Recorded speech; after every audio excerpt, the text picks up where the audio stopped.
क्या आपने कभी सोचा है कि भगवान श्री कृष्ण जी नीले क्यों हैं?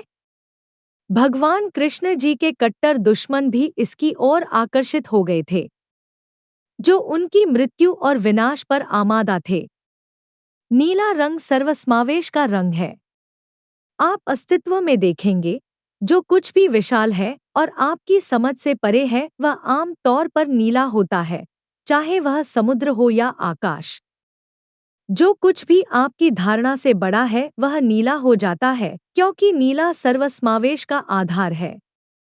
इसी के आधार पर भारत में बहुत से देवताओं को नीली चमड़ी वाला दिखाया गया है। देवों के देव महादेव शिव जी की त्वचा नीली है, भगवान श्री कृष्ण की त्वचा नीली है, भगवान श्री राम की त्वचा नीली है। ऐसा नहीं है कि उनकी त्वचा नीली थी। उन्हें नीले देवता कहा जाता था, क्योंकि उनका ऑरा नीला था। ऑरा क्या होता है? आभामंडल ऊर्जा का एक निश्चित क्षेत्र है, जो प्रत्येक पदार्थ के चारों ओर होता है। यह वैज्ञानिक तथ्य है कि संपूर्ण अस्तित्व ऊर्जा है। ऊर्जा का एक भाग भौतिक रूप में प्रकट हो गया है।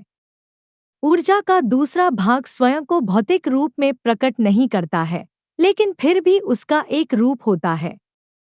वह रूप जो अभी तक भौतिक नहीं है या भौतिक बनने से इनकार करता है, लेकिन फिर भी एक रूप बनाए रखता है, ऑरा कहलाता है।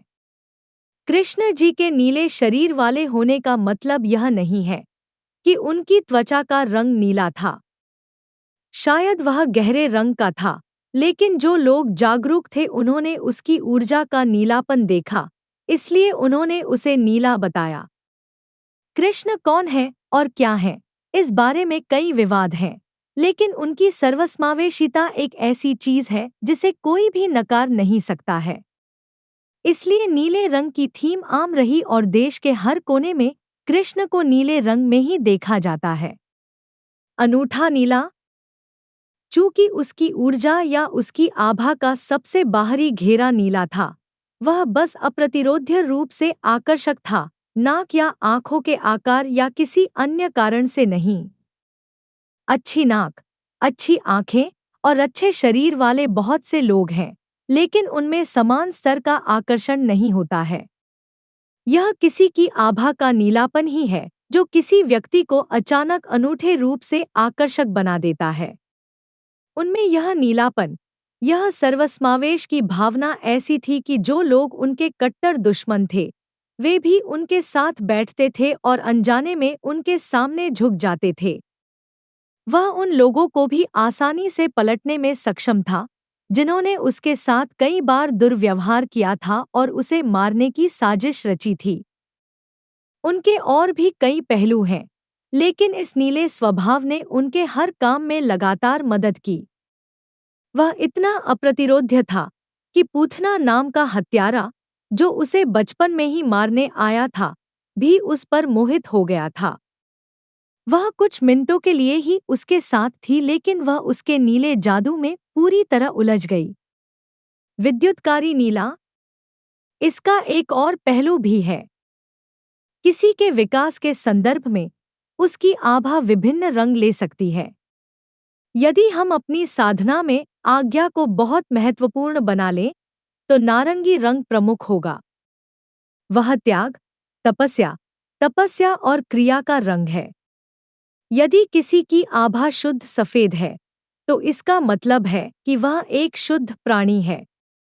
ऐसे व्यक्ति की उपस्थिति शानदार होगी, लेकिन वह इतना कार्योन्मुख नहीं होगा। जब कोई अपने उच्चतम स्तर को प्राप्त कर लेता है, लेकिन दुनिया में सक्रिय रहना चुनता है, तो उसकी आभा हमेशा विद्युत नीली होगी। जो कोई भी गतिशील था वह नीला था। यह इस प्रकार की आभा है जो आपको दुनिया में उस तरीके से कार्य करने की अनुमति देती है जिसे अन्य लोग अलौकिक मानते हैं। इसलिए श्री कृष्ण के चारों ओर नीला रंग लगाने के बजाय लोगों ने कहा कि वह नीली चमड़ी वाले थे, क्योंकि जब जागरूक लोग उन्हें देखते थे तो वह नीले दिखते थे, और यही महत्वपूर्ण है। जब जो लोग अनजान थे उन्होंने उसकी ओर देखा तो उन्होंने उसकी त्वचा देखी, लेकिन यह महत्वपूर्ण नहीं है। उनके जीवन से जुड़ा सच हमारे लिए उनके जीवन से जुड़े तथ्यों से ज्यादा महत्वपूर्ण है, क्योंकि तथ्य हमारे जीवन में कोई फर्क नहीं डालेंगे, लेकिन सच हमारे जीवन में फर्क डालता है।